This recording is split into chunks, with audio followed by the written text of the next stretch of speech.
Exiling prisoners and political rivals to remote islands is nothing new. Just ask Australia or Napoleon. But nothing holds a candle to the island that was home to Panama's most vilified criminals and political prisoners for nearly 100 years. Today, we're setting sail for Coiba Island, the most dangerous prison colony in history. But before we get started, be sure to subscribe to the Weird History channel. And let us know in the comments below what other sinister vacation destinations you would like to hear about. Okay, get ready to do some hard time in paradise.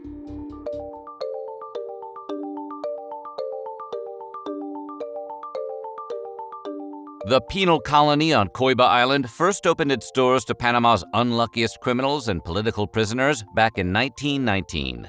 Dubbed Panama's most severe prison, the lockup was home to Los Desaparecidos, also known as the Disappeared, men who vanished from society after committing some kind of horrible crime, or getting on the bad side of a powerful figure, one of the two. You see, due process wasn't exactly a high priority at Coiba Island. In fact, it wasn't even on the list. Only a few of the prisoners housed on the island actually had a trial or any official sentencing waiting for them. Basically, if you're on Coiba Island, you are probably going to be there for a long, long time, or until you mysteriously vanished. Prisoners sent to Coiba Island started disappearing en masse during the dictatorships of Omar Torrijos and Manuel Noriega. The prisoners weren't called Los Desaparecidos for nothing. After Noriega was given the boot in 1989, the secret culling of prisoners ceased, and Coiba Island went back to merely being a brutal penal colony. Forced residents of Coiba weren't simply just locked up, they were also subjected to horrible psychological and physical torture. A Human Rights Watch report from 1992 described the prisoners experiencing severe and systematic abuse, perpetrated by their jailers throughout 1991. The conditions at the prison were so extreme that 2 inmates who perished in July of that year are believed to have succumbed to torture. That story was corroborated by about 170 fellow inmates, who claimed that they had witnessed and experienced the same kind of extreme abuse on the island. Former Army Ranger and war correspondent Chuck Holton visited the island in the 1980s, hearing stories from the inmates about specific psychological torments that occurred. One particularly cruel mind game involved blindfolding inmates, walking them to the jungle, and staging mock firing squads. The guards would aim their guns at the terrified prisoners and count down 3, 2, 1, but would stop short of actually firing. You know, like a fun practical joke.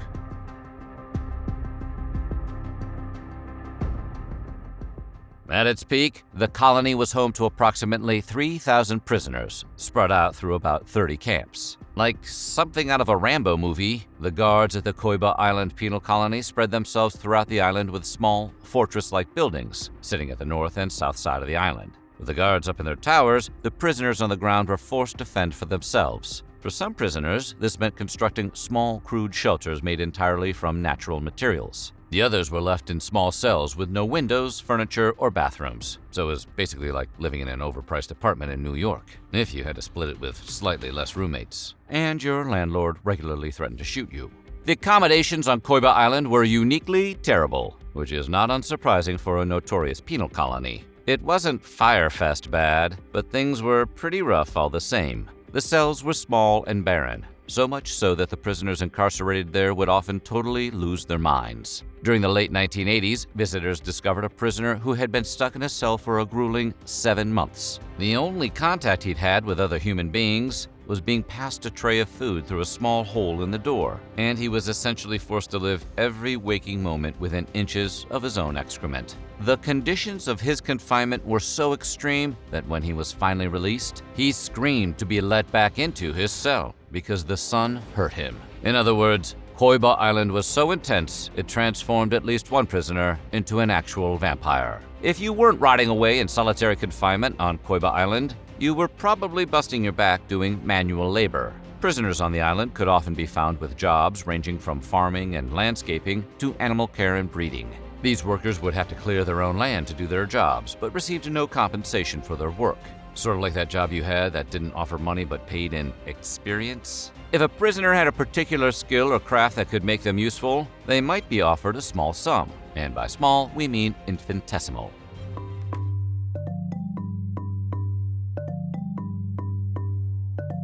As bad as it was to have to live on the Coiba Island penal colony, dying there was somehow almost worse. The luckiest deceased prisoners were tossed into unmarked graves spread throughout several cemeteries across the island. But if the guards didn't particularly feel like getting their shovels out that day, they did the next best thing. They cut the remains into chewable pieces and threw them to the sharks. In addition to saving valuable grave-digging time, the sharks acted as an additional level of security. Despite the extreme abuse they endured, most prisoners did not dare attempt to swim their way to freedom. Though it didn't happen often, guards would usually let escaped prisoners go without pursuit, the logic being that either the rough waters or the sharks who patrolled them would finish the job. Explorations of Coiba Island have been slow, and as a result, we don't know much about the island's history before its tenure as a brutal penal colony. We know almost 80% of the island is made up of untouched forest. In the 1990s, Panama sent a team of explorers to the island, where they stumbled across a recent mass grave. After studying the site, the team came to the conclusion that the guards had been hunting the prisoners for sport and throwing the remains into a pit. Apparently, feeding them to sharks was getting boring.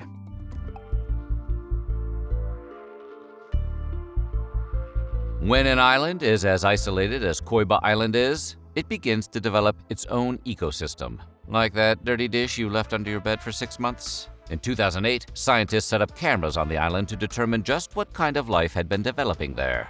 They discovered an impressive 17 different kinds of crocodiles, 15 types of snakes, 30 species of bats, and 70 types of ants. And that's just on land. The waters surrounding Coiba Island are chock-a-block with unique sea creatures, including sharks, whales, and a thriving coral reef. And that's not counting all the mutants. The penal colony on Coiba Island was closed down in 2004. When the last prisoners finally left, they abandoned the livestock they had tended to for years, because it's not like they were going to take the animals with them. No longer bound by fences or the whims of man, the animals were free to sow their wild oats wherever they wanted. This resulted in farm animals breeding with various indigenous mammals, creating genetically unique, hybrid creatures. Visitors to the island have reported seeing mice the size of watermelons, deer with adorably short legs doing their best corgi impressions, and strange lizards who look like they're waiting to be recruited by the shredder. There are also reports of gigantic bats patrolling the sky, just in case you were considering taking a trip to the former island prison. Many of these species are Coiba Island exclusives, not found anywhere else in the world. This is both a good and bad thing. On the one hand, Coiba animals have been allowed to evolve without outside interference, which is both good for the environment and an exciting research opportunity for scientists. On the other hand, it means everything on the island has no fear of humans. According to one visitor, everything on that island wants to bite you. Everything is poisonous. But it's not just the animals that are poisonous. During his many visits to the island, Chuck Holton has described some unique perils that sound right out of a fantasy novel. According to him, there are trees that produce an acid when it rains that can burn your skin if you stand underneath them, which you might be doing if you're trying to hide from those giant bats. If the giant bats and the poison rain don't kill you, don't worry. There's still over 100,000 acres of unexplored territory on the island, populated by over 1,400 different species still waiting to be discovered. Wait, how do they know there's 1,400 species if we haven't discovered them? If you know there's 1,400, it seems like we've discovered them. If any former island penal colony deserves to be haunted, it's Coiba Island.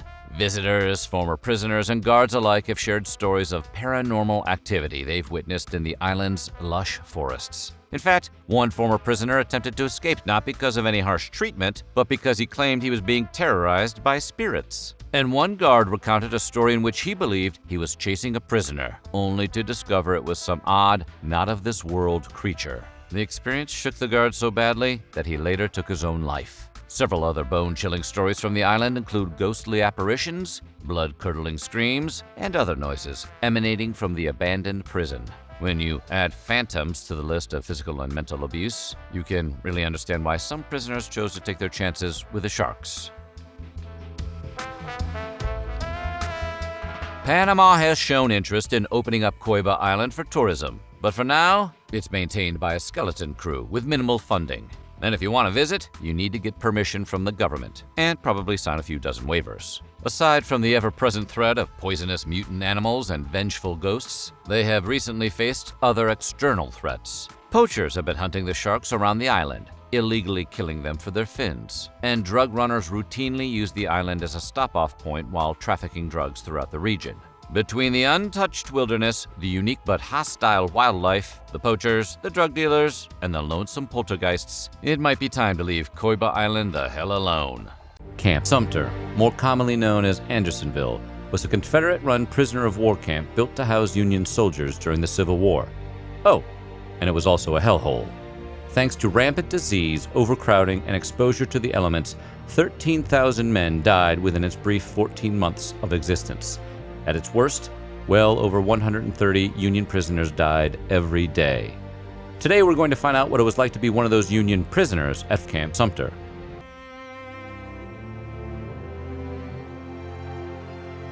You have to remember, the Confederacy could barely take care of their own soldiers, so it was no surprise that they had little provisions or care for their Union prisoners. Many of these Union soldiers wore rags, or nothing at all. Sometimes, due to the elements, they were robbed by their own rogue comrades for their clothes. Union Private Prescott Tracy, an Andersonville prisoner, gave harrowing first-hand testimony on August 16, 1864, of his time captured. The clothing of the men was miserable in the extreme. Very few had shoes of any kind. Not 2,000 had coats and pants, and those were latecomers. More than one-half were indecently exposed, and many were naked. These prisoners had no protection from the elements either, as Private Tracy continued. Our only shelter from the sun and rain and night dews was what we could make by stretching over us our coats of scraps of blankets, which a few had, but generally there was no attempt by day or night to protect ourselves.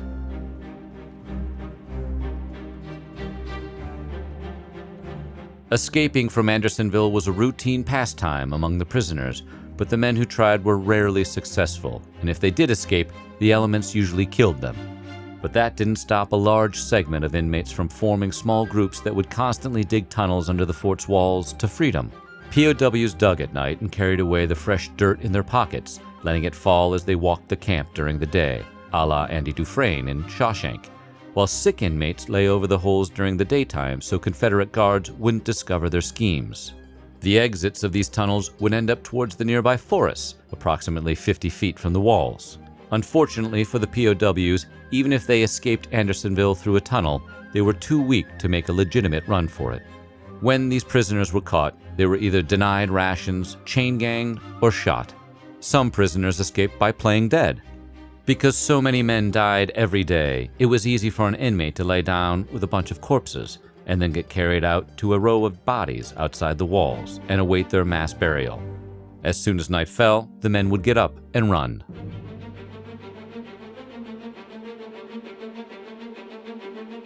Almost immediately after it accepted their first prisoners, a dozen or so Union prisoners tied their clothes together to scale Andersonville's 15-foot-tall stockade. Confederate soldiers caught them, which then inspired the deadline.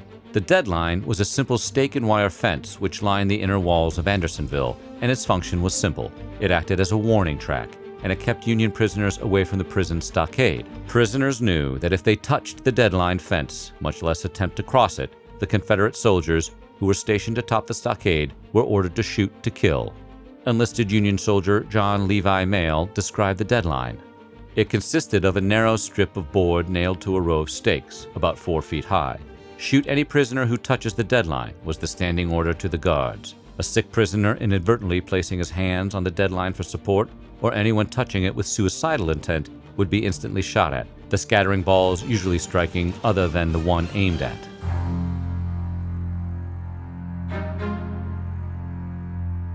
Food was nearly non-existent at Andersonville, and when the Union prisoners did receive rations, it was usually rotten and barely fit for human consumption. Most of the men ate cornbread made from ground corn cobs and 4 tablespoons of rice per week.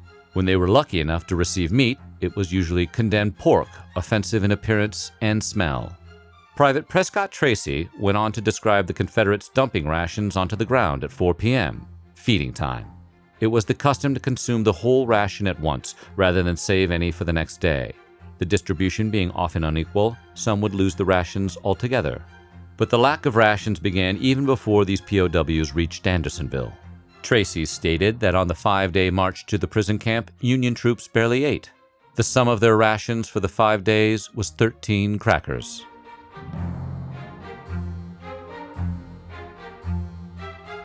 The only source of water the Andersonville prisoners had was a man-made channel that trickled through the middle of the camp. The water came from a nearby creek, which also served as the camp's latrine, and it was filled at all times with urine and fecal matter from the inmates. The Confederate guards didn't help, as it was reported that they also contaminated the water on purpose. Private Tracy's testimony reported that the guards frequently dumped a large amount of the vilest material into the stream. The stream was the only source of drinking and cooking water for the POWs at the camp. Unfortunately, it also kept them sick for the entirety of their time there.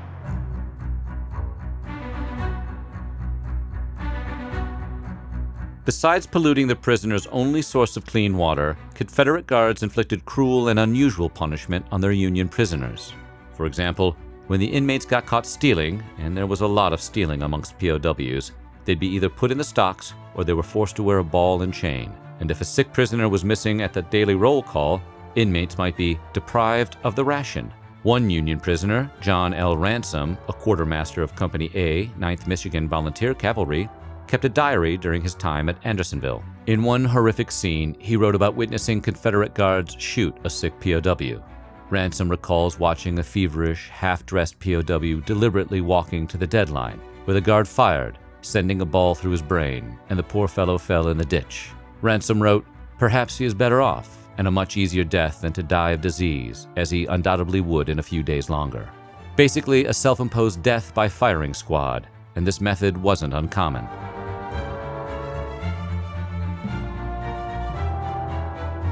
As bad as Andersonville's conditions were, its medical facilities were worse, and attempting to get first aid almost ensured one's excruciating death. Between February 25th and May 9, 1864, a total of 4,588 patients visited the prison hospital. 1,026 of those perished. Private Tracy worked as a clerk in the Andersonville hospital. He reported, "I've seen 150 bodies waiting passage to the dead house to be buried with those who died in hospital. The average of deaths through the earlier months was 30 a day. At the time I left, the average was over 130, and one day the record showed 146.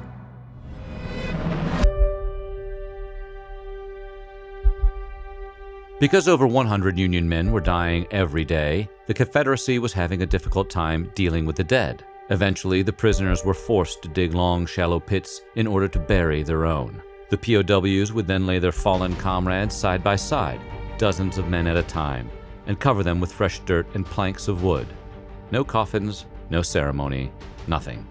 Private Tracy touches on the mass graves during his arrival to Andersonville.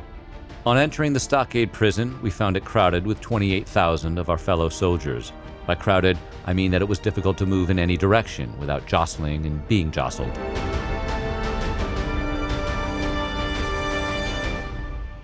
Statistically speaking, the longer you were within Andersonville's walls, the greater your chances were of dying. But the Confederates did offer their prisoners an out, with a catch. The Confederate Army offered freedom and money for any Union soldier who took an oath of allegiance to the Confederacy. A tempting offer for sure. Picture it, living in feces, no clothes, no food, disease and death everywhere, and to escape it all and walk away with money in your pocket? It was a no-brainer. But Union soldiers were a different breed. In one of Private Tracy's pieces of testimony, he reported that none of his fellow Union men took the offer. It would have been so easy for these soldiers to fake the Confederacy's allegiance oath, walk away free men, and return back to the Union, but their honor and loyalty to the United States knew no breaking point. As the Civil War came to an end, news and photographs of the atrocities at Andersonville started spreading, and it horrified Northerners. After meeting with recently released POWs, Walt Whitman wrote, "There are deeds, crimes that may be forgiven, but this is not among them." Much of the blame fell on Henry Wirz, the Confederate captain at Andersonville, and perhaps the second most hated person in America, after John Wilkes Booth. 2 days before the Civil War ended, Wirz was detained, and soon after put on trial for war crimes he committed during his tenure as the man in charge of the Union's prisoners.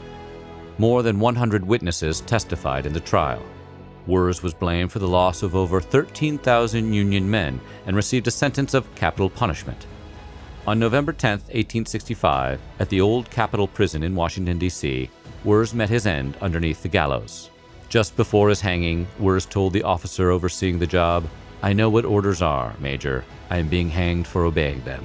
Decades later, some Southerners felt that Wurz got a raw deal. After all, he said he was just following orders. So in 1908, the United Daughters of the Confederacy built a monument honoring Wurz about a mile away from the prison camp to rescue his name from the stigma attached to it by embittered prejudice. It is one of the few Confederate monuments that still stands today. We want to know what you think. Could history repeat itself, and could America ever see another Camp Sumter? The Alcatraz Federal Penitentiary was the premier prison in the United States from 1934 to 1963. We've all heard stories of the island's most notorious prisoners, like Al Capone, George Kelly, and the Birdman of Alcatraz, Robert Stroud. But what about the people who watched over them? Well, today we're going to take a look at what it was like to be a guard at Alcatraz Prison. Okay, Weird History fans, welcome to The Rock.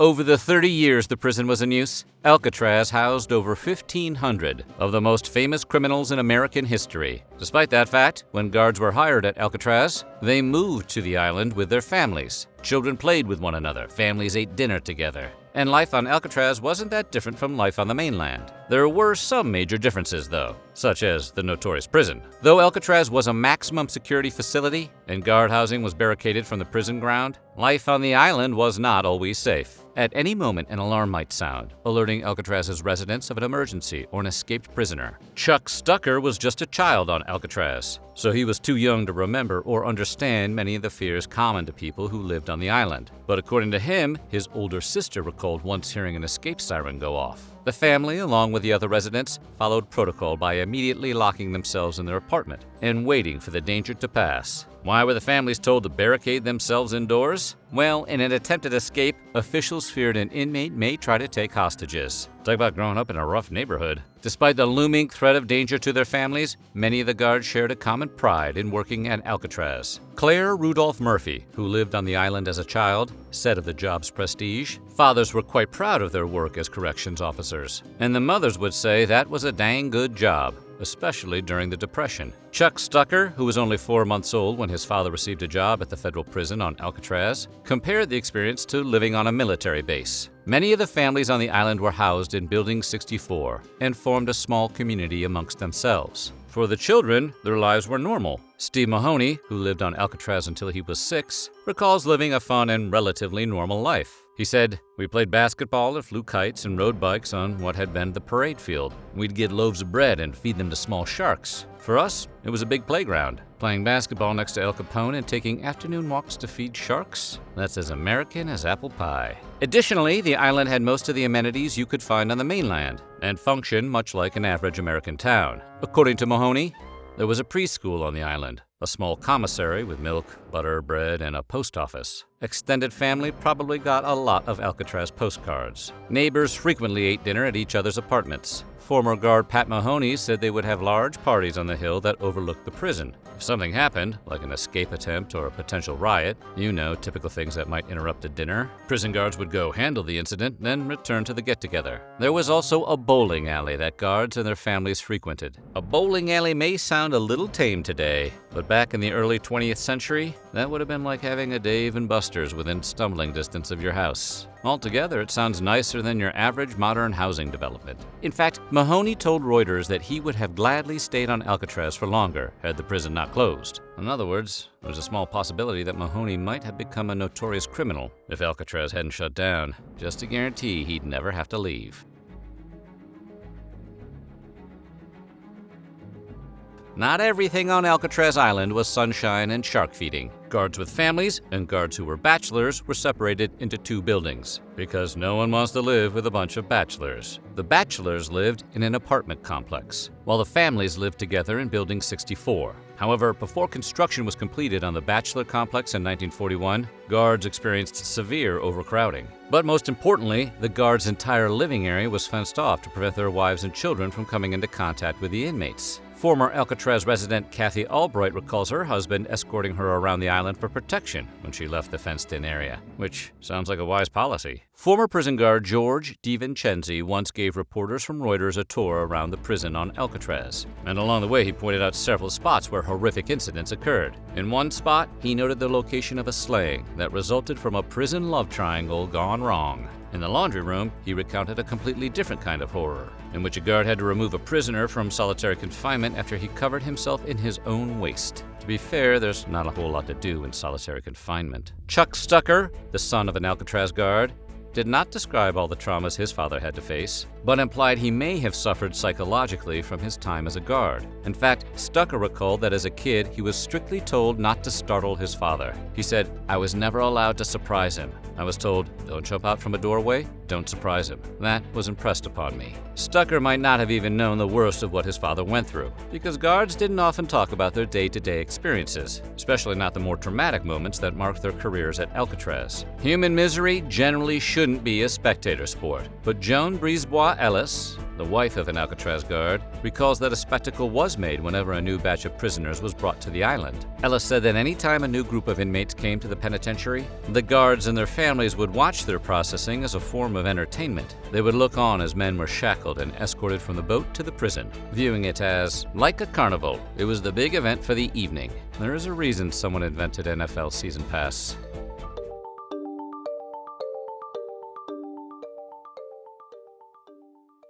The island had many conveniences, but Alcatraz's non-imprisoned residents still needed to make regular trips to the mainland. There were 12 boats that made the voyage each day. Former guard Jim Albright recalls everyone keeping a boat schedule on their person because everyone had to plan their trips to and from the island around the boats. And if you missed the last boat to Alcatraz from the mainland, you were out of luck. Albright said, if you missed the last boat at night, shame on you, because you would be in town all night. Children who lived on Alcatraz Island had to take one of the boats to the mainland in order to go to school. They were also at a higher risk of being abducted in an attempt to free inmates from the island. So the children of Alcatraz had to wear dog tags indicating their association with the prison, which seems like it's letting everybody know that this is the kid to kidnap. But apparently the system worked.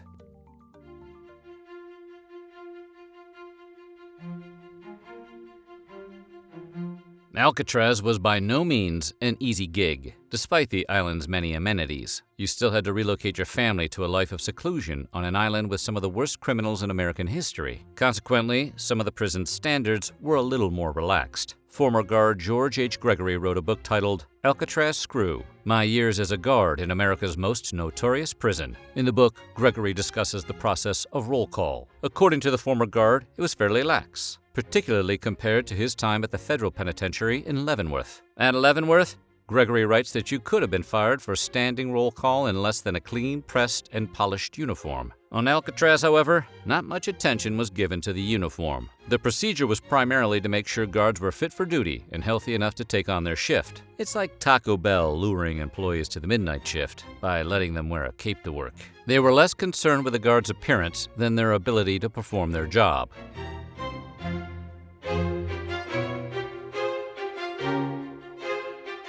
Prison riots or escapes were always a fear for the guards, and there were many precautionary measures built into the prison to help prevent inmates from taking over the prison. However, incidents still occurred.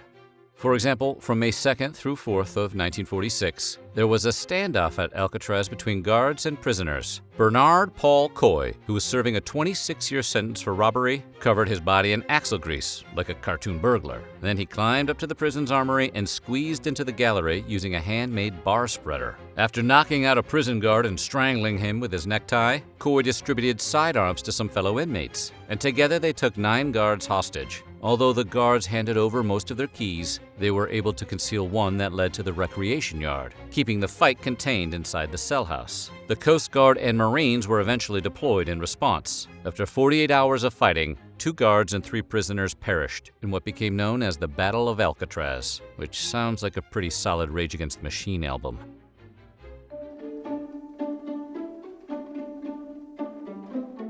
Although the spouses and children of the prison guards couldn't speak to the inmates, Former Alcatraz guard Jim Albright reminisced about striking up conversations with the prisoners. Albright recalls having to strike a delicate balance between being friendly with the inmates and revealing too much personal information about himself. He said the inmates were also careful not to reveal too much personal information to the guards. Kinda sounds like working at a bar. Both guards and former inmates alike have been involved in the process of turning Alcatraz into a tourist-friendly historical site. Although they were once at odds, the two groups don't appear to hold any grudges. Former inmate Darwin Kuhn, for example, routinely visited the island and sold his memoir in the gift shop that currently resides on Alcatraz. When he came into contact with former guard George DiVincenzi, he said, "Why should I have anything against George? He was making a living." In turn, DiVincenzi said he was glad the former prisoner, who was convicted of robbing 5 banks, had gone straight. It's like the old adage says, tourist traps make strange bedfellows.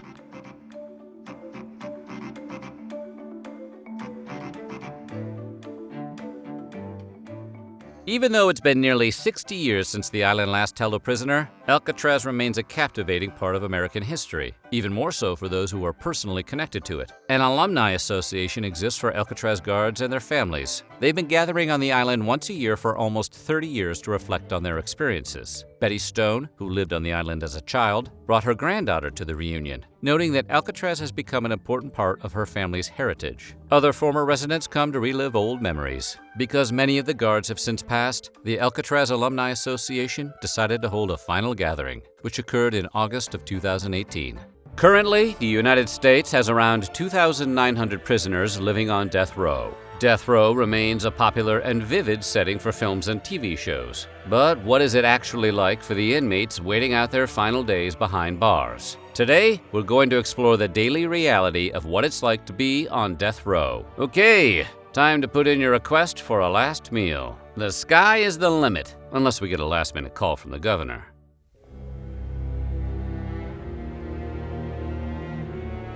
The death penalty is currently legal in 31 U.S. states. But before condemned prisoners are sent along to the hereafter, they're typically sent to the state penitentiary first, to spend some time in the cell block known colloquially as death row. But despite what you may have seen in a few John Grisham courtroom melodramas, this process is anything but quick. Often, prisoners wind up spending a good deal of time on death row prior to their actual executions, if those execution days ever even arrive. In fact, the average length of time condemned inmates spend in prison is over 15 years. That's a few presidential administrations and 1.5 Game of Thrones. An astounding 40% of all death row inmates spend more than 20 years in prison, and several have even topped the 40-year benchmark. This can result from several factors, most notably the appeals process, which can stretch out prison sentences for weeks, months, or even years, because nothing moves more slowly than the wheels of bureaucracy.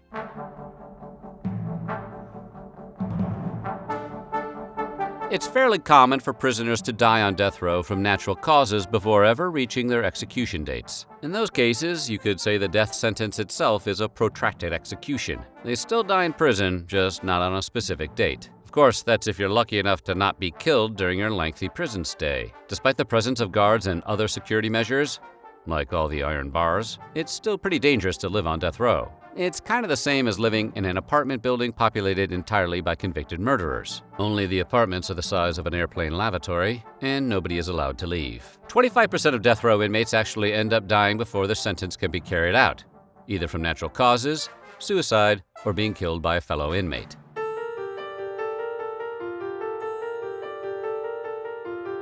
Even if you manage to remain physically healthy, spending years on death row can also prove psychologically debilitating. In most states, death row inmates spend their time in isolation, often in a version of solitary confinement that can last up to 23 hours a day. Spending extended amounts of time alone can lead to PTSD, hypersensitivity to everyday stimuli, fear, and rage. Also, you'd have no way of possibly keeping up with Bridgerton. Many death row inmates also report being denied access to any kind of religious services or support, which can cause additional psychological distress. Though the U.S. Supreme Court has ruled that prisoners have the right to practice their religion, according to the ACLU, 62% of the states with a death penalty do not provide any such services for death row inmates. Numerous other factors, from squalid living conditions to the uncertainty of the appeals and execution process, can lead to a very real psychological condition known as death row syndrome. Symptoms include deteriorating mental and physical health, self-destructive behavior, agitation,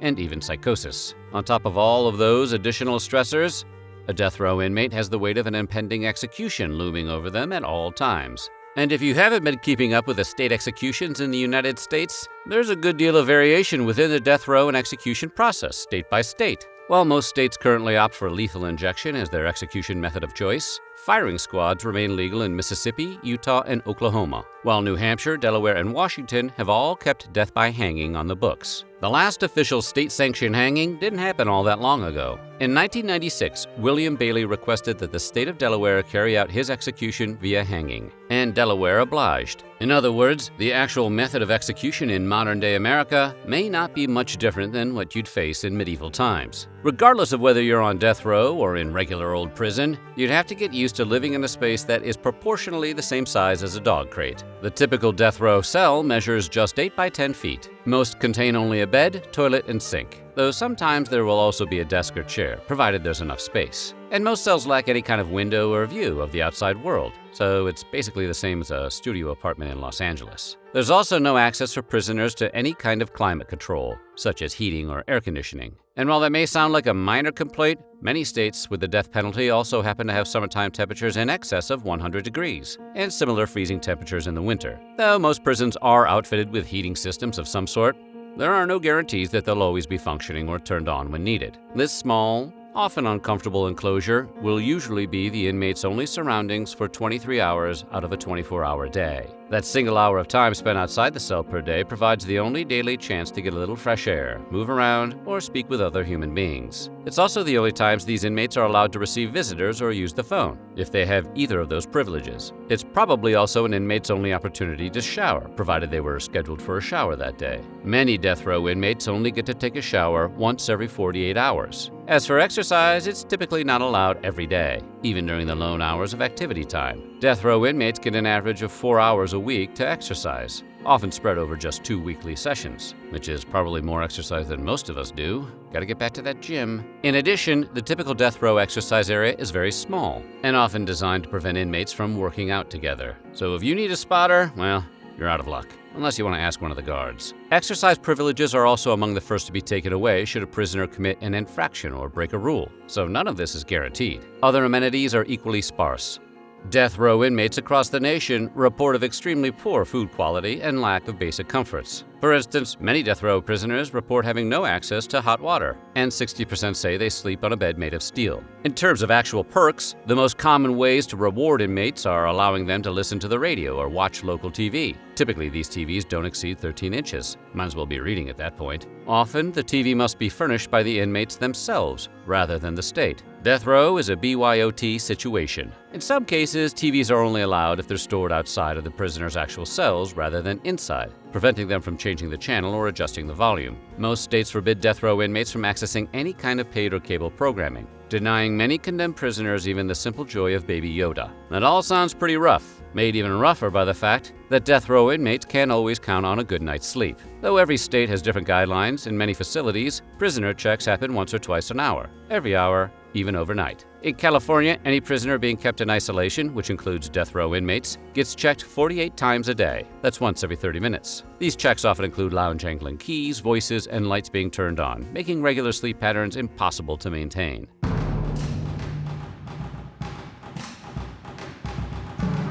Which brings us to the actual execution itself, or at least the last meal. This traditional rite of passage, probably the most famous pop culture trope associated with the death penalty, has actually been abolished in Texas, where inmates just eat their normal prison dinner as their last meal. Not even a big Texas cinnamon bun or a piece of Texas toast. Damn, Texas, that is cold. If a prisoner does make it all the way through the appeals process and up to the day of their execution, they still can't really relax, as there still remains ample opportunities for things to go horribly wrong. Sometimes the executions themselves are simply botched, as in the 2015 case of Arizonan Joseph Wood, who received 15 lethal injections over the course of 2 hours before he finally died. Technically, it doesn't seem like that injection is lethal if you have to give it 15 times. Just saying. Typically, the entire process is supposed to require just a single injection in 10 minutes, with the condemned passing into the next world relatively peacefully. Witnesses reported that Wood appeared to suffer throughout his entire ordeal. Mishaps like these aren't uncommon. This is due in part to the fact that there are no guidelines for the exact combination and dosage of the specific drugs involved in a lethal injection execution.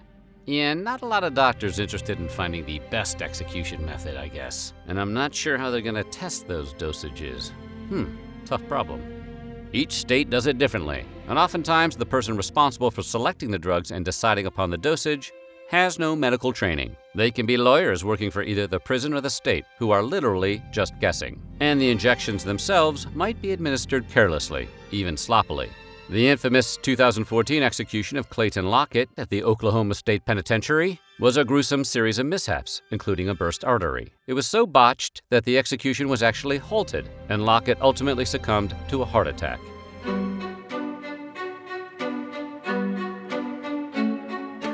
Now, most of the people on death row did some pretty bad things to get there, so it is easy to dismiss much of this as, hey, you reap what you sow. But some estimate that in approximately 4% of U.S. cases, people living on death row are innocent of the crimes for which they have been convicted. Other estimates say more than half of those wrongfully convicted individuals are executed or die on death row before they can be exonerated. That adds up to, if those estimates prove true, to over 200 innocent people put to death in the U.S. since 1973, an average of 4 erroneous executions per year. And it seems if you're in the business of executions, even one mistake is probably too much, even if they do give you a fabulous steak dinner the night before. You probably associate the Tower of London with torture, mysterious deaths, and lifetime imprisonment on the whim of the king or queen. And look, you're not wrong, but a life as a prisoner in the tower could also have its moments. You might be tormented or even meet a grisly end, but if you were wealthy enough, you could also throw one hell of a party in between sessions on the rack. Today we're exploring what it was like to be a prisoner in the Tower of London. William the Conqueror built the Tower of London right after he conquered England in 1066.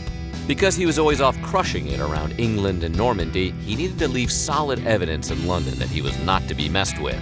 So he built what would be later known as the White Tower. With stone walls 15 feet thick and 90 feet tall, it was clear that William and his Norman forces weren't here to play. And neither were later kings who decided to use the tower as a place to stash away enemies, criminals, and people who were just too irritating or inconvenient. It all started with a guy who was either super evil, or maybe he was just in the wrong place at the wrong time. King Henry I became king in 1100 AD, and one of the first things he did was to throw the last king's top advisor, Ranulph Flambard, into prison. As one does with a Ranulph Flambard. The tower's first prisoner wasn't going to take his new status lying down, though. If Flambard couldn't live his notoriously flamboyant lifestyle in freedom, he would take it along with him to prison. Flambard brought all his servants along and had them order the best food, throwing lavish feasts as he tried to work all the angles to get out of jail. If only he had one of those Monopoly get-out-of-jail-free cards. Those wild parties could come in handy, though. When Ranulph Flambard couldn't get out of the Tower of London through legit means, he decided to take matters into his own hands. We're talking a good old-fashioned prison break. He had a rope hidden in a wine cask that was brought into the prison, because it didn't seem weird that a rich guy who would order up several casks of wine and have them shipped to him in jail.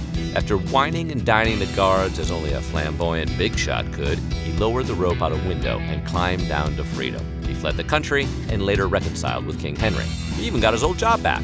Future prisoners tried their best to follow Ranulph's lead. If you're going to be imprisoned in the Tower of London, you might as well do it in style. A few hundred years later, William Maxwell added prostitutes to his lavish party diversion and managed to escape in drag. The moral of the story? If you want to get out, you got to fight for your right to party.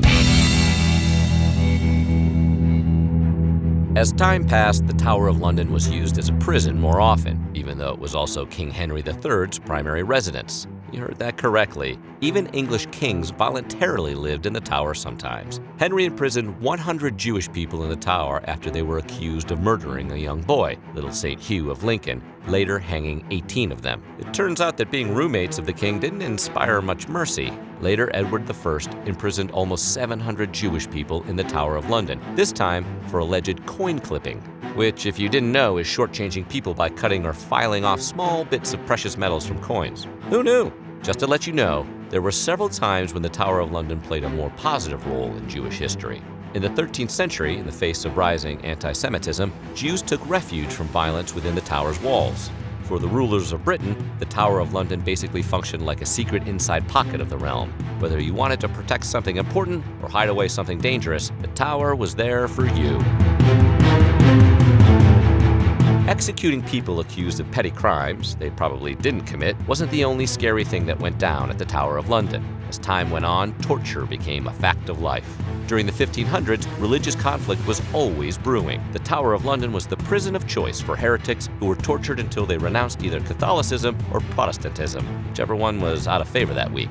The Tower of London was stocked with all the latest gadgets and conveniences for torturing people. The most infamous piece of equipment nowadays is probably the rack. As the name implies, the rack is a literal rack that a prisoner's limbs would be attached to. When the machinery was pulled, the prisoner's body would be stretched out. This was no Pilates class, though. Joints were frequently dislocated, and some people's limbs were ripped from their sockets. The famous conspirator Guy Fawkes lasted only half an hour on the rack before giving up his real name to his torturers. Remember the 5th of November. And also that being tortured is no bueno.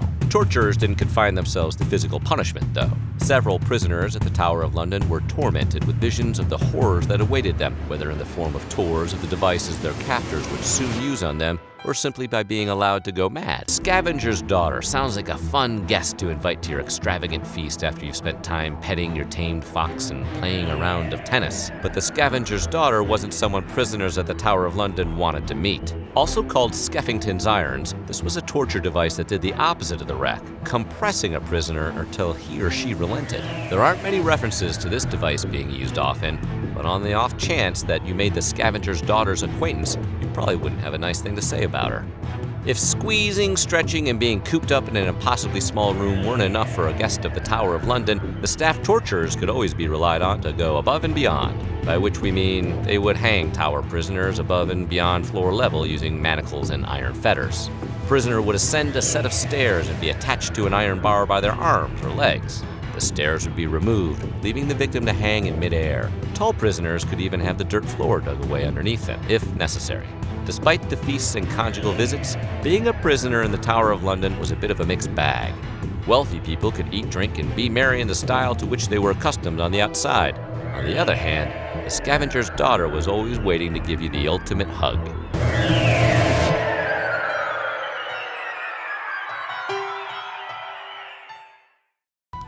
Sure, you probably know that Australia was settled by British convicts, but chances are you have no idea just how wild those convict ships could get, especially the first ship full of female prisoners. This motley crew of British women, sent over by Great Britain in hopes to reform the struggling convict colony of New South Wales, was made up of primarily petty thieves and sex workers, and the complexity, tragedy, and triumph of their story will completely blow your mind.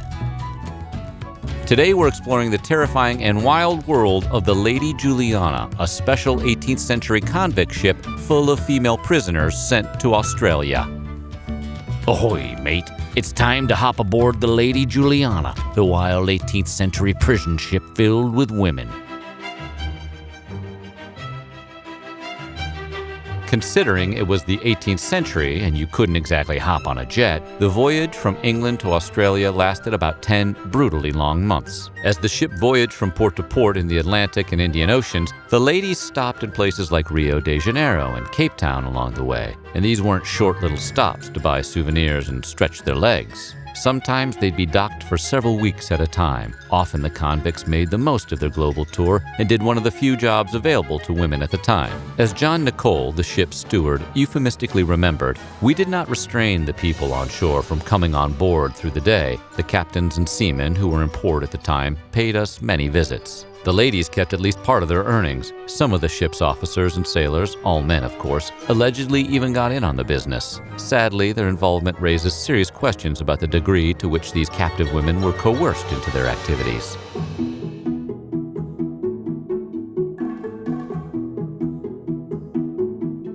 Whether out of love, lust, coercion, boredom, or necessity, many of the women on board the ship became the wives of the ship's officers and crew members. As the ship's steward John Nicol recalled in his memoir of the voyage, "When we were fairly out at sea, every man on board took a wife from among the convicts. They nothing loath. While these marriages were definitely not legal, they did sometimes serve a practical purpose for the convicted women. Taking a lover on board the ship often meant you got to sleep in a better bed. There was, however, at least one partnership rooted in true love. Nickel, the ship's steward we just told you about, seemed to have fallen in love with prisoner Sarah Whitlam. He even intended to marry her once her term ended, but sadly, the two never made it down the aisle. Nickel had to go back to Britain, leaving Whitlam and their child behind in Australia. He attempted to find her and reunite, but tragically, they never saw each other again. It's kind of like the plot of Titanic, with a pregnancy and convicted lady felon thrown in the mix. And if you're taken by Nickel and Whitlam's love story, I do have to warn you that most of the partnerships aboard were not exactly as star-crossed as theirs. The lack of privacy for prisoners on convict ships meant that crew members had access to them, and their relations and interactions could be non-consensual. Considering the age of consent in 18th century Britain was devastatingly low, 10 years old to be exact, some crew members had no problem taking teenage wives during the voyage. Historian Pamela Horn identified 14-year-old Jane Forbes as one such young wife. She had a baby before reaching Australia.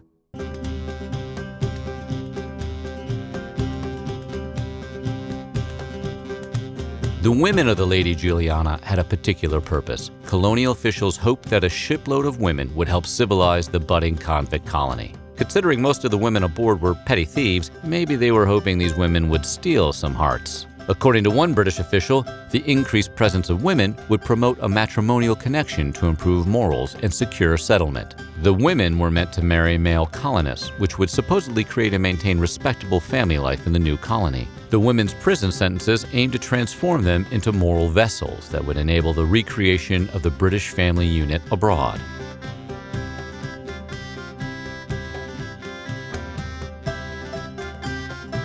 The women being transported to New South Wales on the Lady Juliana were prisoners, but their lives were upended for infractions that honestly don't seem like that big of a deal from our 21st century gaze. Though some of the women aboard the Lady Juliana might have been sex workers, that's not why they were sent to Australia. Sex work, or harlotry, was not a transportable offense. In fact, most of the women on the ship had been arrested and sentenced for various degrees of theft. Their offenses ranged from highway robbery to shoplifting and pickpocketing. Mary Hook, for example, was around 20 years old when the British court commuted her punishment for stealing her employer's money and goods from capital punishment to a 7-year sentence in New South Wales. So basically, she was almost killed just because she stole a few things from work, but instead the British government mercifully sent her to an entirely different continent.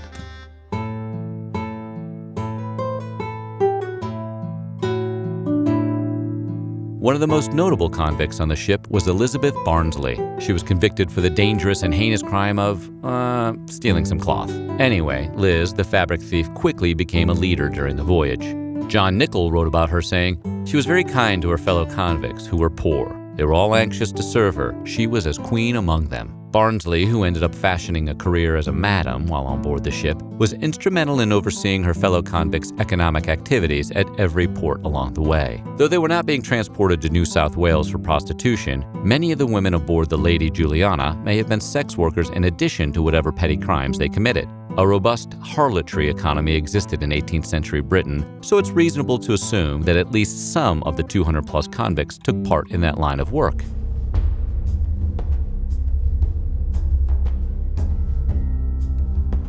The women aboard the Lady Juliana came from British prisons. Though a prison reform movement began to grow in the late 18th century, the prison conditions they escaped were deplorable. Prisons were overcrowded, and disease spread swiftly. Just existing in a prison could accidentally lead to a death sentence. And yes, it was still a prison ship, and yes, most of the passenger convicts slept just above the ship's garbage and sewage deck. But the women of the Lady Juliana had something that their land and prison counterparts didn't: consistent access to medical care. The ship had a surgeon and was kept relatively clean. Also, the women weren't chained up like prisoners on other convict ships, and they could barter for improved conditions through various favors. Part of the reason the passengers on the Lady Juliana enjoyed better conditions was because the British government oversaw it, unlike the other ships in the Second Fleet. All the other vessels were operated by Camden, Calvert & King, a notorious and prolific slave trading company. Only 5 women perished aboard the Lady Juliana compared to the 267 deaths reported by the other ships. So while it wasn't a carnival cruise, at least most of the women didn't straight up die.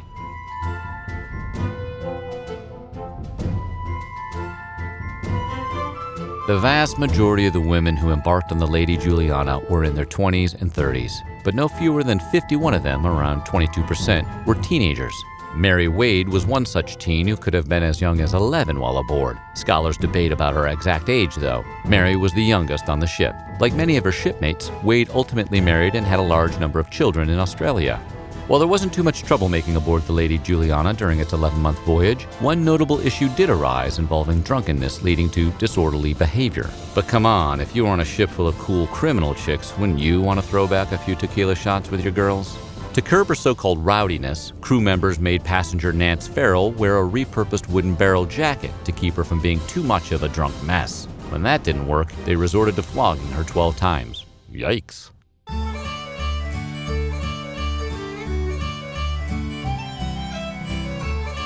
Some of the women aboard the Lady Juliana were already mothers before the ship departed England, and so they brought their children with them.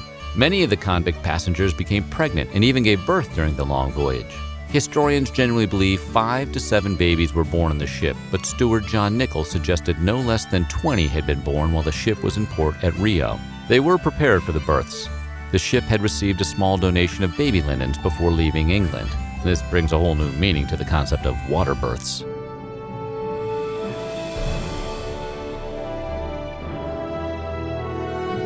Once the women of the Lady Juliana arrived in their new homeland of New South Wales, they quickly discovered they could enjoy freedoms there that they couldn't in England, even though they were prisoners with few rights who were put in difficult and often dangerous positions. Women arriving in Australia were free from certain British moral codes, even while colonial officials expected them to be vessels of morality. English laws that marked children of unwed mothers as illegitimate, for example, were not enforced.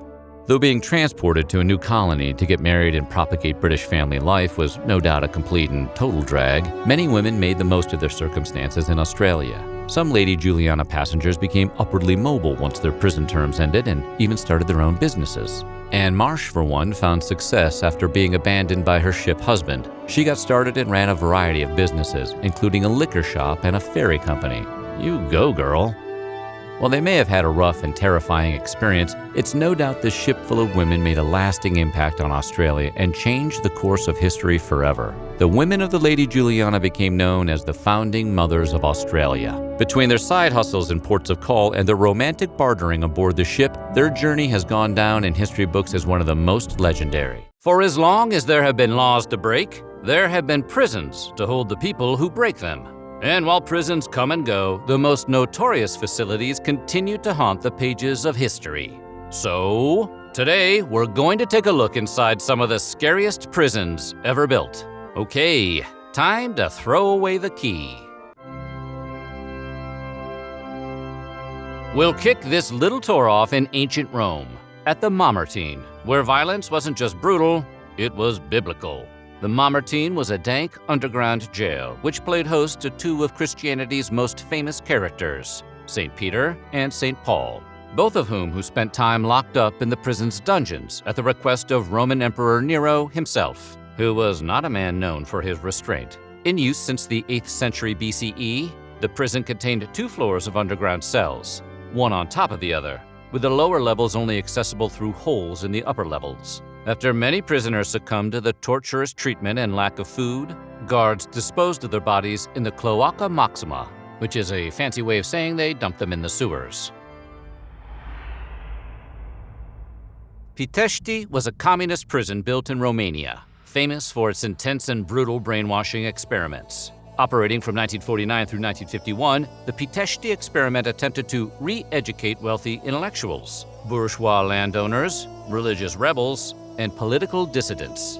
Historically speaking, re-education is a phrase that can't be trusted. Prisoners at Pitești were malnourished and regularly subjected to intentionally humiliating punishments. Perhaps worst of all were the various attempts to get prisoners to turn on one another by making them torment each other with methods so extreme we can't even discuss them.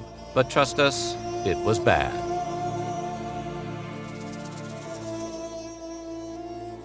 When explorer Roy Chapman Andrews, the future director of the American Museum of Natural History, arrived at the prison in Urga, Mongolia in 1918, he couldn't believe his eyes. The accommodations for prisoners in Urga's town jail were worse than any he had ever seen or studied before.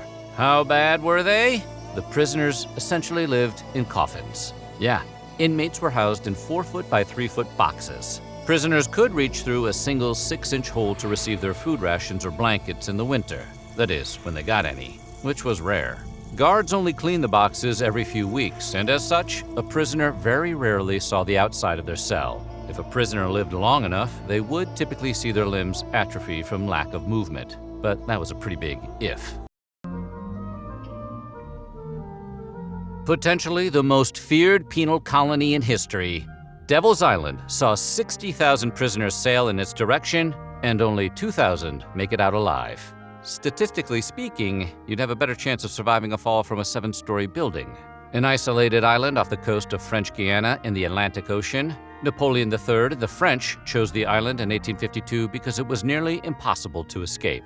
By day, prisoners were worked to the bone, building unending roads to nowhere and clearing trees. By night, they were shackled and left in the dark to be bitten by vampire bats that waited in the rafters. And not the cool kind of vampire bats that give you powers. They were the regular kind that give you rabies. The island's 2 most well-known residents were Alfred Dreyfus, a French captain falsely convicted of treason, and Henri Charrière, an inmate who escaped the island and wrote a memoir about his time there.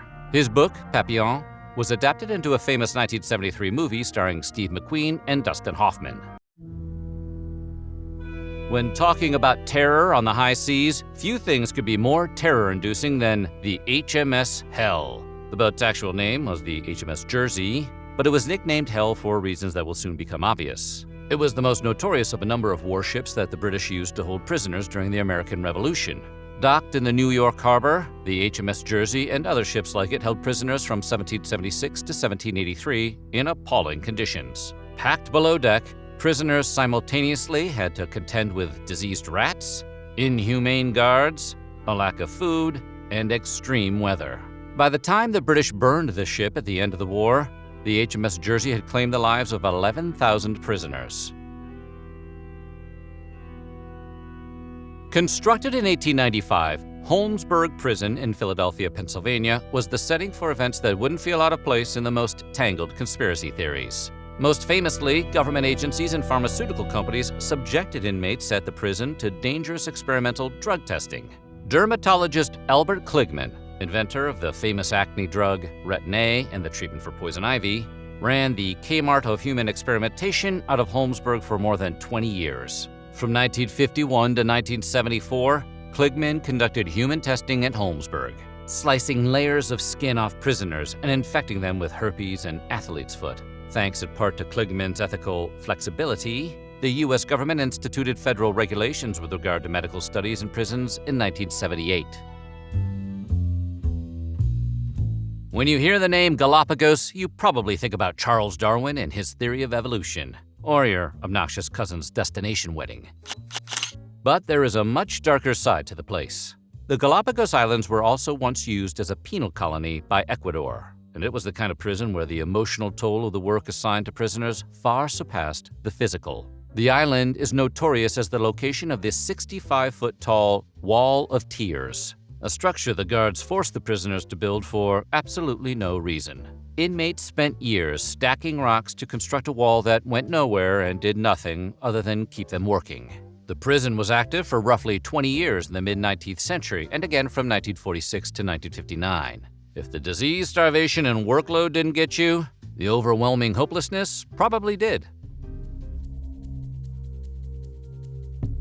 Opened in 1829 in Philadelphia, Pennsylvania, Eastern State Penitentiary was the world's first penitentiary. Technically speaking, a penitentiary is a prison with the aim of encouraging penitence, as opposed to just locking men up and throwing away the key.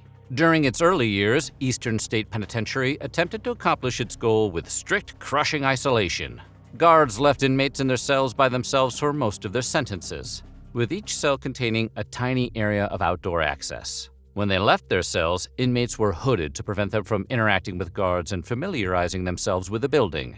Essentially, inmates were forced to live a monastic existence and were required to be inside their own heads at all times, attempting to reconcile with their wrongdoings. Eastern State Penitentiary's new approach was so influential, countries around the world adopted it.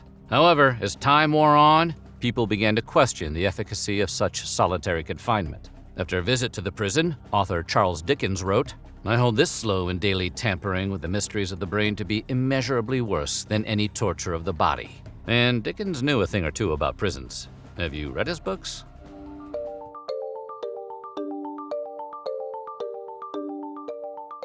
Carlisle Castle once imprisoned Mary, Queen of Scots. But the English castle's most famous resident isn't what makes it one of history's worst prisons. It's the treatment afforded to its lower-born prisoners that earned the castle such an infamous reputation. Built in 1092, the castle's dungeons housed prisoners in squalid conditions for centuries. For instance, during the Jacobite Rebellion, Jacobite prisoners were crowded into tiny cells in the dungeon and were given so little sustenance that they were forced to lick the stone walls of the cells in hope of finding the tiniest bit of water that may have collected on the walls. You can actually see the licking stones during tours of the castle, if you're into that sort of thing.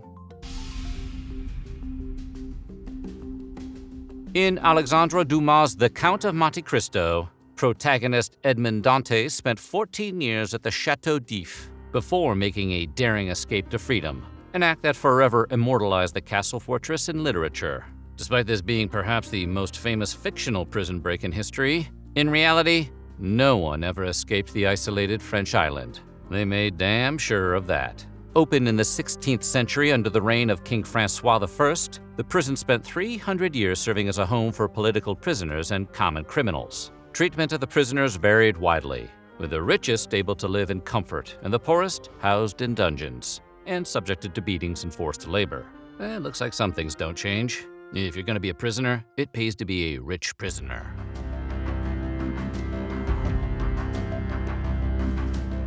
The beauty of the architecture at Kilmainham Jail in Dublin, Ireland, belies a much uglier history. Originally built in 1796 as a response to the problems plaguing older jails in Ireland, it didn't take long for Kilmainham to be bombarded by those very same problems. At that time, Ireland was being plagued by the Great Famine and experienced a rise in crime, which was at least partially attributable to starving Dubliners purposefully committing crimes to get put in jail where they were assured at least a little bit of food.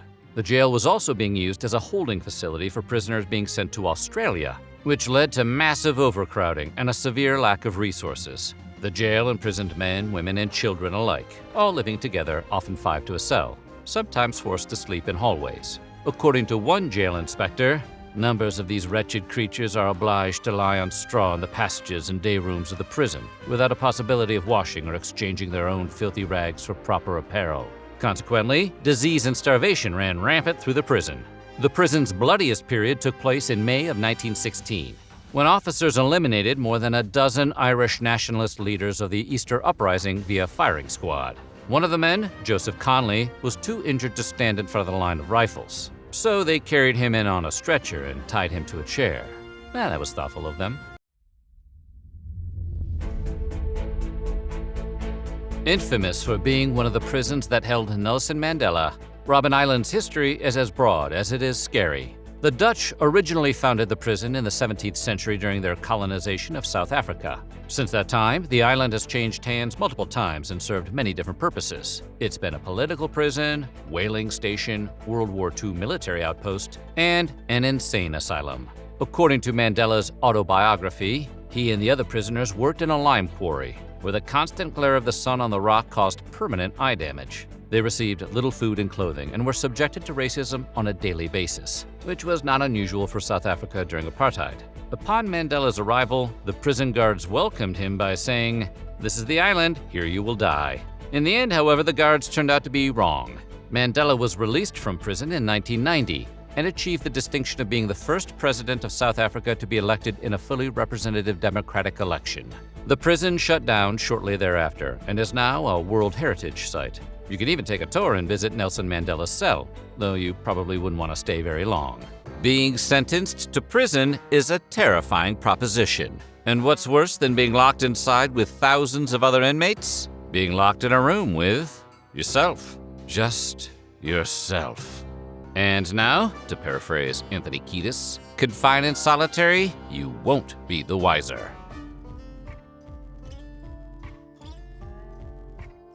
Believe it or not, some prisoners believe the death penalty is actually preferable to a life of solitary confinement. Too extreme to be true? Well, it's the opinion of many who have had to endure this punishment, so you might want to take their word for it. For instance, William Blake. Not the 18th century poet, but a 20th century prisoner convicted in 1987 of shooting 2 police officers, killing 1, who wrote an essay in 2013 about serving 25 years of his 77-year sentence in solitary confinement. He said that his banishment to solitary was a punishment that I am convinced beyond all doubt is far worse than any death sentence could possibly have been. In addition to his 23-hour-a-day confinement to a cell, Blake explains that his recreation time is spent in a concrete yard by himself. While in his cell, he's allowed 10 books or magazines total, 20 pictures of the people you love, writing supplies, a bar of soap, toothbrush and toothpaste, 1 deodorant stick, but no shampoo. And that's about it. Many inmates who experience solitary spend their days writing, creating art, or reading the same books they've read hundreds of times before.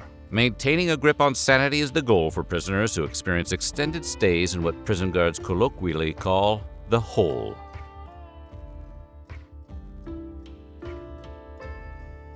Now, a little private R&R doesn't sound that bad, but long stretches of extreme isolation can have a deep impact on humans, who are social animals. People can experience depression, weight loss, and lethargy if unable to interact with others, and time spent in extreme isolation can stay with them long afterward. Brian Nelson was 17 when he was convicted of armed robbery and murder, and sentenced to 26 years in the clink. After bouncing around several prisons, including an escape from Stateville Correctional Center, he was transferred to Illinois State's Tams Correctional Center, a supermax facility where Nelson spent 12 years in solitary confinement. Nelson was released in 2010 and said that his time in solitary confinement was always with him. In a 2012 interview, he told the ACLU, "I'm still in that box." In 2016, he told the Illinois House Committee, during a review of the use of solitary confinement in the state's penal system, "Those 4 walls beat me down so bad." Nelson passed away in 2021.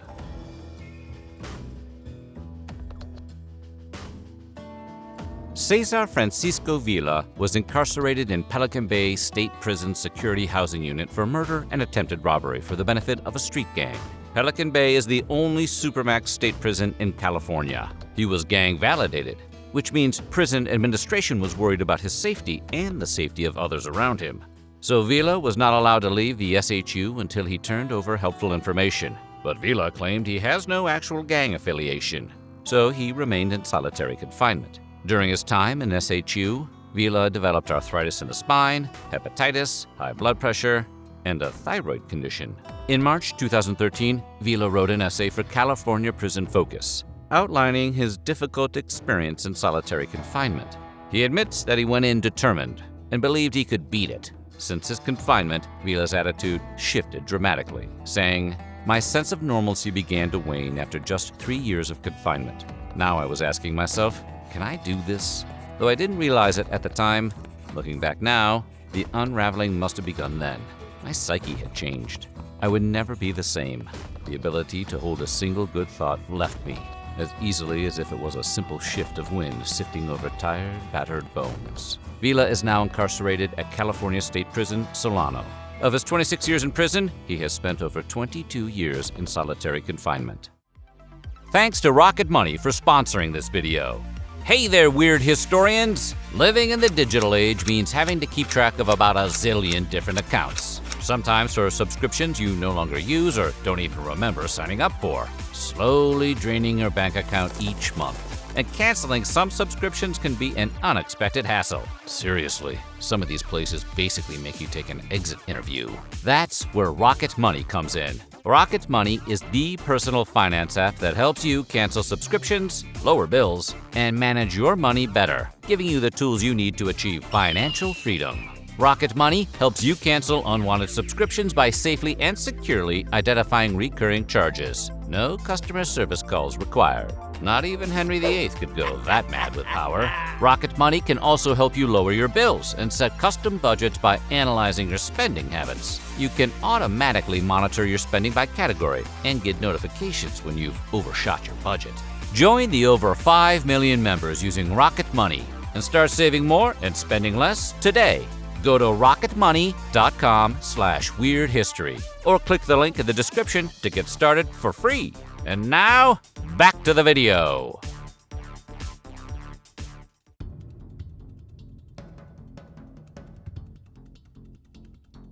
Solitary confinement is typically reserved for high-risk individuals, but even in those cases, it can make a bad situation worse. In 2013, Army intelligence analyst Chelsea Manning was convicted by court-martial for, among other things, violating the Espionage Act by leaking 750,000 classified or sensitive military and diplomatic documents. 3 years into her sentence, she was convicted for possession of prohibited material and for disrupting the orderly running of the prison by attempting suicide. She served 7 days in solitary confinement for the infractions. Mental health experts questioned the decision to isolate Manning, citing studies that indicate solitary confinement can exacerbate depression, anxiety, and suicidal ideation. During her confinement, Manning again attempted to take her own life, citing psychological torment that allegedly occurred on the ward, which authorities denied. Manning's representative maintained that Manning has endured demoralizing and destabilizing assaults on her health and her humanity. Manning's 35-year sentence was commuted by President Barack Obama after 7 years. She is now a speaker and DJ.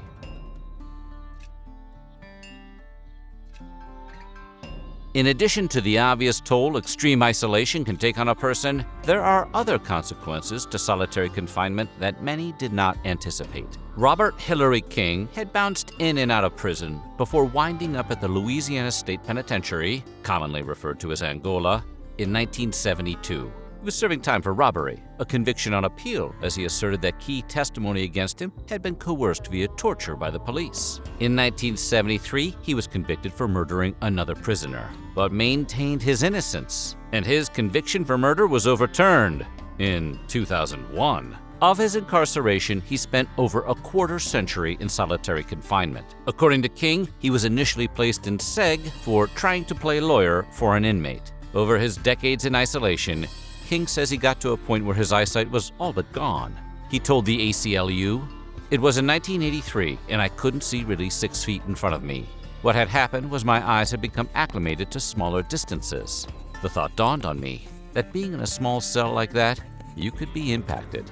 The psychological impact of solitary confinement takes the forefront of the conversation around the long-term impacts of the punishment. However, enduring extended amounts of time alone in a small cell also may have physical implications based on a lack of sunlight, fresh air, and of course, adequate room to move around. According to researcher Peter Scharf-Smith, in a 2015 interview with Live Science, the sedentary lifestyle that can result from being in solitary can lead to chronic headaches, heart palpitations, oversensitivity to light and noise stimuli, muscle pain, weight loss, digestive problems, dizziness, and loss of appetite.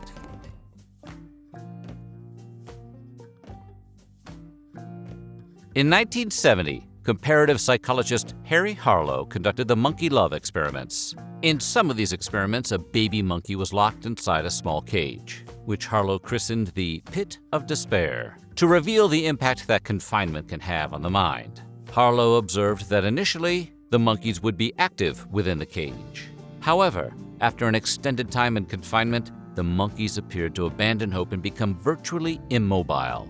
Harlow even went so far as to declare that the monkeys had gotten to the point where they viewed their situation as utterly hopeless. This mental state is often referred to as learned helplessness. The observations from this experiment have been used to advocate for greater prison ethics. Psychologist Dr. Lisa Weitz-Lipton was sentenced to 52 months in prison for conspiracy to commit mortgage fraud. These charges came in the first year of her doctoral education, later writing that, "I feared losing my mind. Not in a bout of madness, but rather losing the ability to use my mind to freely exert choices over my behaviors and circumstances. Situation after situation confirmed that we were helpless to effectuate change in our lives and needed to fully subjugate ourselves to those who held the power."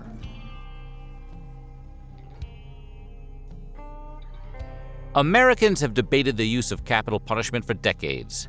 But it may surprise you to learn that many death row inmates are immediately put into solitary confinement as they await their fate. Anthony Charles Graves was wrongly convicted in 1992 of murdering a Texas family of 6 and spent 12 years as a death row inmate sitting in isolation from his mother and his children. In one paper written for the ACLU, Graves explained the terrible consequences he suffered as a result of his internment. "I did not know it would mean 12 years of having my meals slid through a small slot in a steel door like an animal.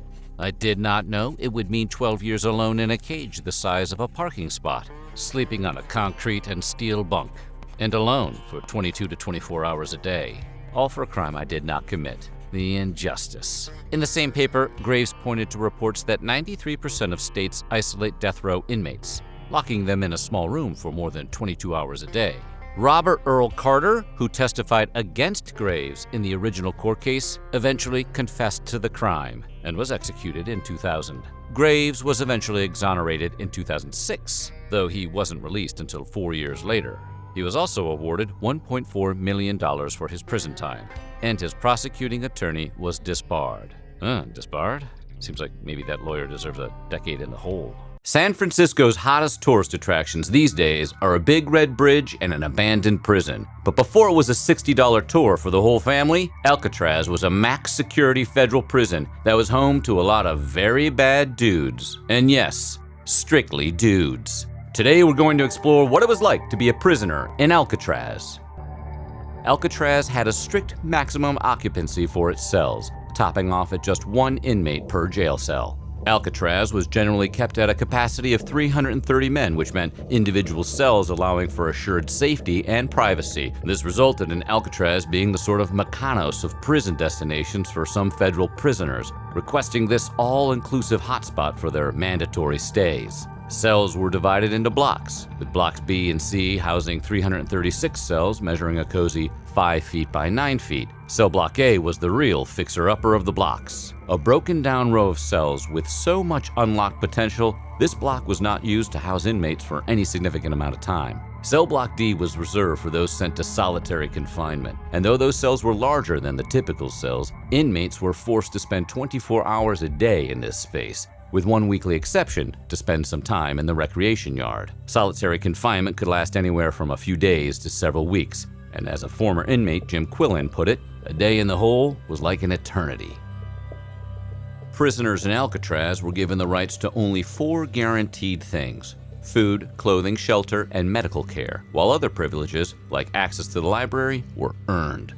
When a prisoner arrived at Alcatraz, donning the standard stamped prison uni after the clothes they arrived in were taken and inmates were showered. While in the clothing room, they were also strip searched and given cursory medical examinations. The residents of Alcatraz were given 3 meals a day, a roof over their head that they legally could not leave, and visitation access to hospital care if they ever should need it. The hospital at Alcatraz also provided dental and psychiatric services as well. Until the 1950s, there was a physician in residence, but due to budget cuts, the position was eliminated in favor of contracted doctors in the final years the prison was open. The hospital also became the permanent home for the very sick inmates, with some even serving out huge chunks of their sentence in the infirmary. The Birdman of Alcatraz, Robert Stroud, spent 11 of his 17 years in the hospital due to both a kidney infection and Birdman's need to be isolated from people on account of him being dangerous. The library of Alcatraz had stacks on stacks on stacks of books for inmates to read should they earn the privilege to do so, a privilege that could also be taken away for misbehavior. Inmates couldn't visit the library at all. Instead, each morning, those with library privileges filled out a card requesting items they could find from a catalog. These items, be it books, magazines, and the like, were delivered to their cells with all crime-related content removed ahead of time. Since reading was one of the few leisurely activities inmates could look forward to, some took full advantage of what the library had to offer, using the opportunity to study law, learn other languages, or take correspondence classes offered by the University of California at Berkeley. Other leisurely endeavors the inmates could earn with good behavior included recreational activities such as chess or softball, and also visits with family members and work duty. In the 1950s, prisoners were given access to headsets so they could listen to the radio and watch movies in the auditorium. Just like with library privileges, any of these could be taken away if the inmate stepped out of line. The Alcatraz band, awesomely called the Rock Islanders, were made up of inmates who had earned the right to jam out. Though a revolving door of members throughout the years, positions within the band were highly coveted. Even Al Capone himself begged to be let in, which eventually he was. Capone wrote to his son he had learned to play the tenor guitar, tenor banjo, and was learning how to play the mandolin, and eventually learned how to play more than 500 songs. The band itself was, according to former guard George Gregory, only a cut above the 4th or 5th grade band, but it did wonders for their self-esteem. The band played on holidays in the dining hall, with Sunday and special event performances sprinkled in as well. Inmates could purchase their instruments, but after regulations issued in 1956, could only practice between 5:30 to 7:30 p.m. Any instrument played outside these parameters would result in the confiscation of said instrument and disciplinary action to the inmate playing.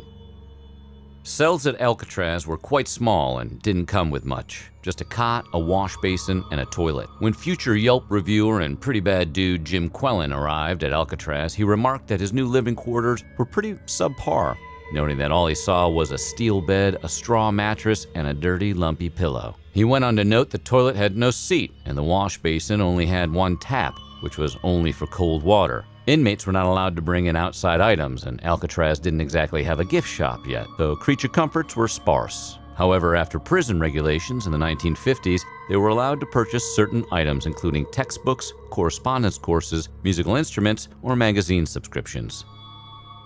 The first warden of Alcatraz, James A. Johnston, was a real no-nonsense guy, instituting a rule of silence at the prison that lasted until 1937, and basically keeping all of these inmates on mute while under his watchful eye. Under Johnston's very cool rule, prisoners were only permitted to speak at meals or during recreation time. Johnston, however, cared far less about their smoking habits, allowing prisoners to smoke up to 3 packs of cigarettes a week, which meant smoking cigarettes was more common than speaking at Alcatraz. To get around his prison rules, prisoners would communicate to each other through pipes between cells, like tin can telephones. The rule was eventually lifted because it was both difficult to enforce and flat-out cruel. The golden rule of silence remained, though, for those troublesome prisoners locked in solitary confinement, which our resident Alcatraz complainer Quinlan described as total silence and darkness as his only constant companion for 24 hours of the 19 days he spent in the hole. The incarcerated citizens of Alcatraz were served 3 meals a day, breakfast at 6:45 a.m., lunch at 11:40 a.m., and dinner at a reasonable 4:25 in the afternoon. But the food was allegedly the best served in the federal prison system. Kitchen staffers at Alcatraz took pride in what they served their fellow inmates, with some even coming from culinary backgrounds. As former inmate Brian Conway recalled in 1938, food at Alcatraz is much better than usual prison fare. For dinner, there's meat, beans, coffee, bread, and celery. For supper, chili, tomatoes, and apples with hot tea. According to a menu from 1946, meals included stewed fruits, cereal, milk, bread, and coffee for breakfast, and lunch, being the biggest meal of the day, included soup and meat like roasted pork shoulder or beef pot pie. Dinner might include leftovers from these extravagant lunches fit for a king, and even get dessert such as apple pie, cake, or jello. Like most of us just trying to get through the day, work became the best way for inmates to pass the time at this federal prison. Prisoners not in solitary could work a variety of jobs in the laundry, kitchen, or on the docks. Inmates would march to their jobs after breakfast and earn a staggering 5 to 12 cents an hour. Industry jobs like the laundry room or woodworking plant allowed prisoners to actually deduct 2 days of their sentence for each month worked during their first year, and increased to 4 days for the 2nd through 4th years, and finally 5 days per month from 5 years on.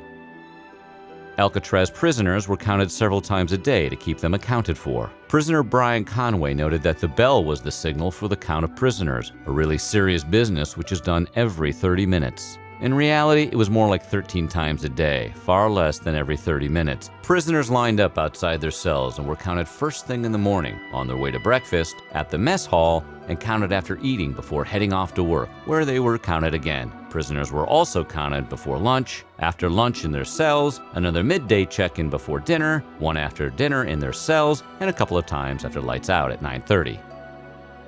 When Brian Conway checked into Alcatraz, he noted he was introduced to the snitch box, a metal detector used to search prisoners for contraband that worked too well.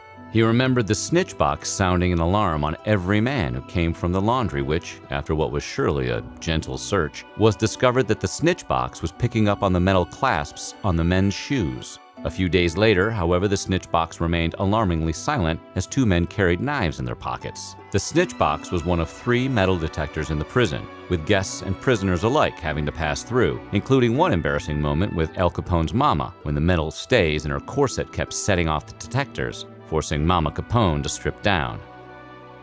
Because so much of life inside of Alcatraz was an earned privilege and not a right, mandated guests of Alcatraz were limited in their correspondence with the outside world and subjected to judgment by prison authorities. While prisoners in solitary confinement could receive no letters, well-behaved prisoners could send and receive letters that were regulated and monitored, which wouldn't be a problem anyways because, as Brian Conway noted, letters were to and from blood relatives only. On Mother's Day, they were allowed to write their dear, sweet mothers, and they better have, but that correspondence too had to be approved by prison officials. The handwritten notes were retyped, and a copy was given to the inmate.